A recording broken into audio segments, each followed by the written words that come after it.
Today I decided to give you a glimpse inside my head. So let's do this. Her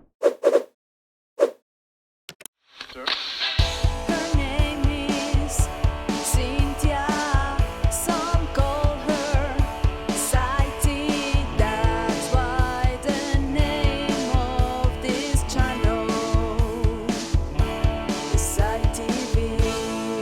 Hey, like, subscribe, and ring the bell.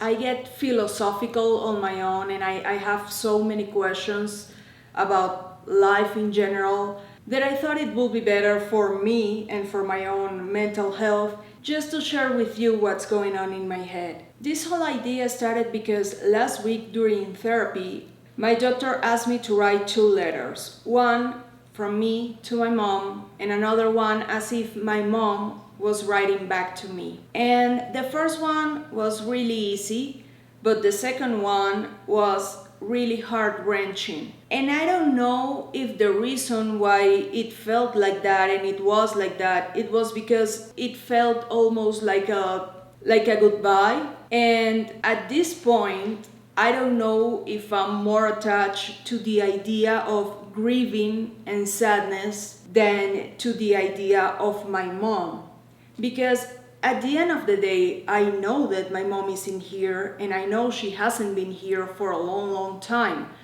But maybe because I got so used to grieving her and being sad because I miss her, now the thing I'm holding on to is that sadness, is that grieving. In general, I don't think people are supposed to be happy and experience happiness all the time.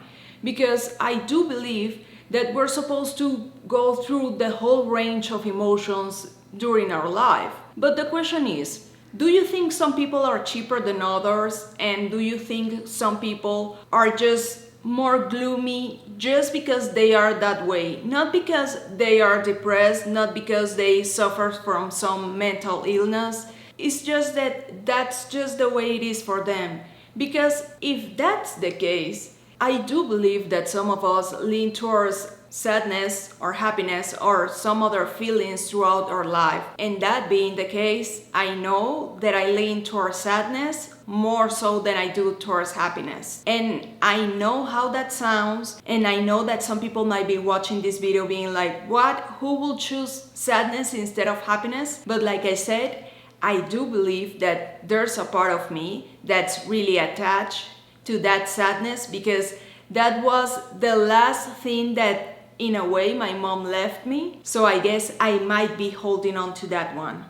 I'm the type of person who feels everything and I feel so much and I feel it all at all times. And when someone I admire passes away, like when Taylor Hawkins died or when David Bowie died, it felt like a close death to me, and I went through the stages of grieving. With David Bowie, I remember I spent like a whole week just crying and trying to overcome the fact that he wouldn't be able to make any more music. And with Taylor Hawkins, because of how it happened and how sudden it was a hard pill to swallow. I remember I spent 3 days like not believing it. Like they're gonna come out and they're gonna say, no, it was a mistake, I guess. And then yesterday, Andy Fletcher from Depeche Mode passed away. And for those who know me, Depeche Mode is one of my favorite bands of all time. And it felt like a close death once again. Like someone close to me had just passed away. And that was the thing that started this whole idea of talking about this whole situation.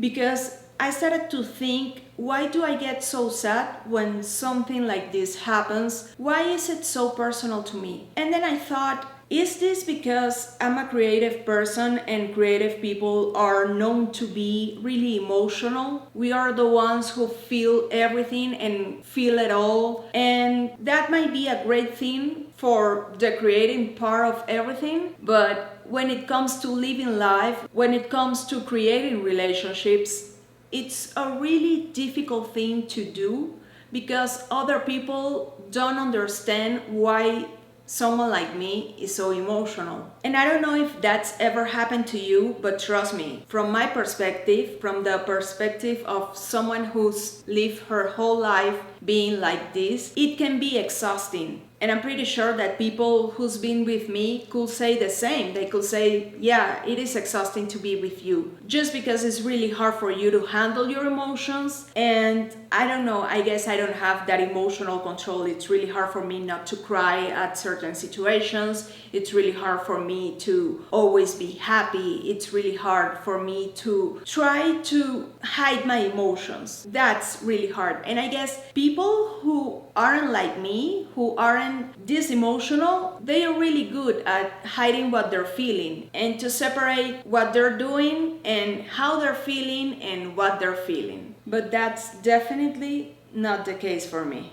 And here's the deal. I'm so used to being able to create when I'm at my lowest points in life that I know there's a part of my brain that's afraid of what if we lose that? What if we start to be happy all the time, but then we're not able to create? What if you're not able to write another script? What if you're not able to keep on writing your book? What if you can't write another song in your life?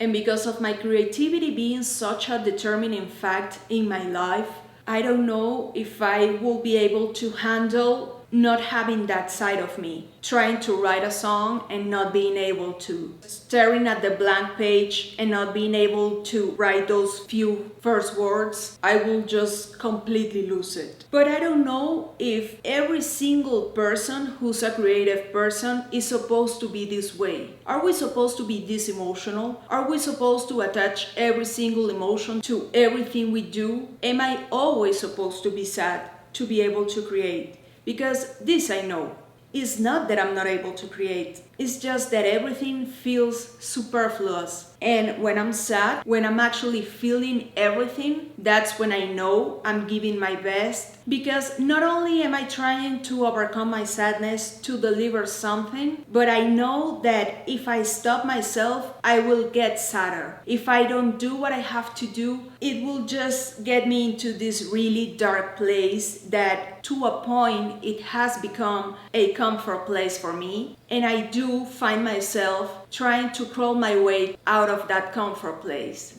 So now the question stands. Am I so attached to my grief that that's become my comfort place? And do you think that someone like me could be able to keep creating without that feeling of grief? I'll read you in the comment section.